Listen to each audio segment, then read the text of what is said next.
প্রসিদ্ধ কৃষ্ণর আগুন ঝরা বোলিং আর জয়সওয়ালের ঝকঝকে সেঞ্চুরিতে আফগানিস্তানের বিপক্ষে ওয়ানডে সিরিজে দাপুটে সমাপ্তির টানল ভারত। চেন্নাই তৃতীয় শেষ ম্যাচে 9 উইকেটের বড় জয় তুলে নিয়ে 3-0 ব্যবধানে সিরিজ জিতেছে স্বাগতিকরা।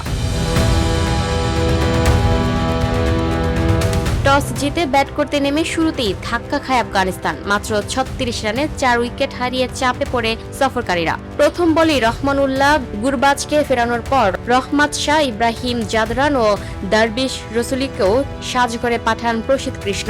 বিপর্যয়ের মধ্যে অধিনায়ক হাশমাতুল্লাহ শহীদি ও আজমাতুল্লাহ ওমারজাহি দলের হাল ধরেন। পঞ্চম উইকেটে 105 রানের জুটি গড়ে ইনিংস মেরামতের চেষ্টা করেন তারা। ওমারজাহি 50 রান করে ফিরলেও এক প্রান্তে আগলে রাখেন শহীদি। ওয়ানডে ক্যারিয়ারের প্রথম সেঞ্চুরিতে 102 রান করে আফগান অধিনায়ক। তার লড়াকু ইনিংসে ভর করে 218 রানে পৌঁছায় আফগানিস্তান। ভারতের হয়ে 23 রান খরচায় 5 উইকেট নেন কৃষ্ণ। জয়ের লক্ষ্যে নেমে শুরু থেকে আফগান বোলারদের উপর চড়াও হন রোহিত শর্মা ও জয়সওয়াল। উদ্বোধনী জুটিতে 170 রান যোগ করে ম্যাচ একপেশে করে দেন তারা। রোহিত 79 রান করে আউট হলেও থামেননি জয়সওয়াল। মাত্র 86 বলে 110 রানের অপরাজিত ইনিংস খেলেন বাঁহাতি opener.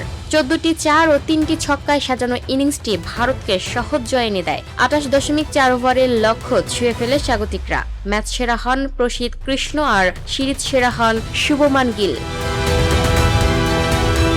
Lucky Akter, up to date news, Dhaka.